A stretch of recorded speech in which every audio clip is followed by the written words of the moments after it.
আমার গোপুসোনার পুজোয় কি জামা হয়েছে আজকে সেটাই তোমাদেরকে দেখাবো। আগে জামাগুলো প্যাকেট থেকে বার করে নিই, তাহলে দেখাতে সুবিধা হবে। আর আমি সব জামাটাই সুতির ওপরেই কিনেছি, ছোট তো পরে যাতে আরাম পায়, সেই জন্য সব সুতির জামাই নিয়েছি। জন্মাষ্টমীর সময় দুটো হেভি ড্রেস নিয়েছিলাম, আর এখন দেখো এই সব সুতির ড্রেসগুলো নিয়েছি, এগুলোই বেশি লাগে আর এগুলো পরে আরামও পাবে, সেই জন্য এই জামাগুলো নিয়েছি। সব আলাদা আলাদা প্রিন্টের, আলাদা কালারের নিয়েছি। ওই পিঙ্ক কালার জামাটা দেখতে পাচ্ছ, এটা ষষ্ঠীর দিন পরাবো।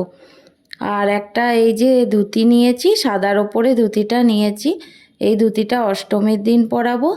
আর হলুদ রঙের জামাটা দেখতে পাচ্ছ, এইটার মধ্যে একটু চুমকির কাজ আছে জয়পুরি প্রিন্টের, ওর মধ্যেই এইটা একটু হেভি ড্রেস হয়েছে, এইটা নবমীর দিন পরাবো।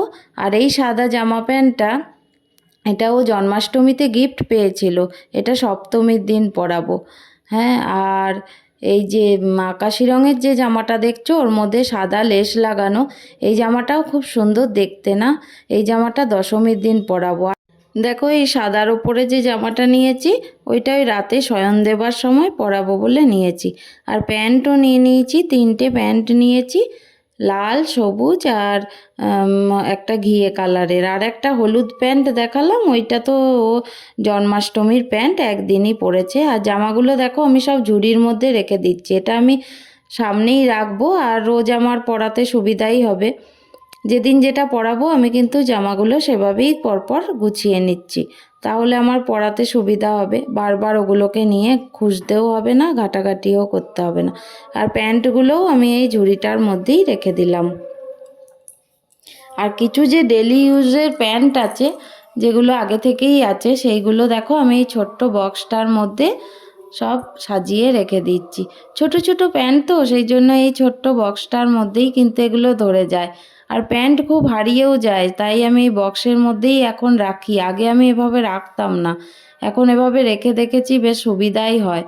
আর এই যে মাথার পাগড়িগুলো, এগুলো এই ছোট সাদা বক্সটার মধ্যে রাখতাম, কিন্তু এখন আর ওইটায় কুলাচ্ছে না, সেই জন্য আমি এই আইসক্রিমের বক্সটা নিয়ে নিয়েছি।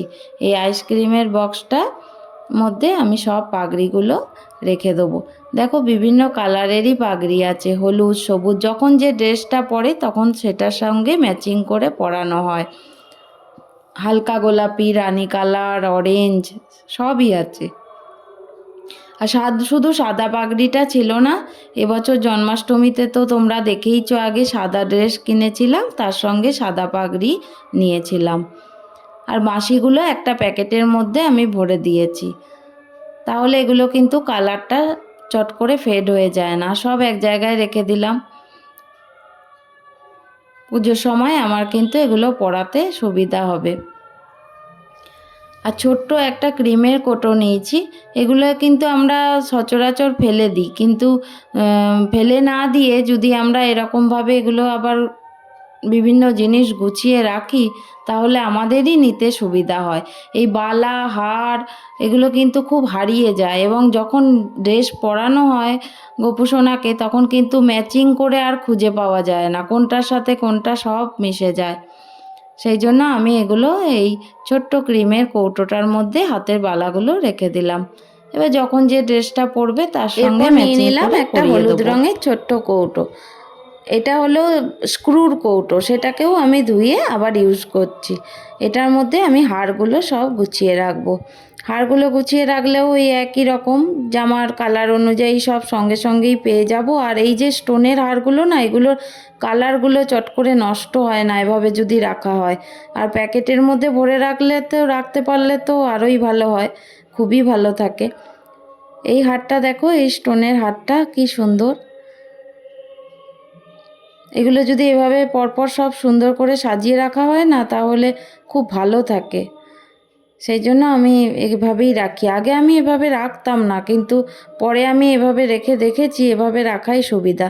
দেখো আমি সব গুছিয়ে নিয়েছি, এগুলো এবার ঠাকুরের সিংহাসনের পাশে রেখে দেবো। পুজো 4 দিন আমার গপুকে সাজাতে খুব সুবিধা হবে।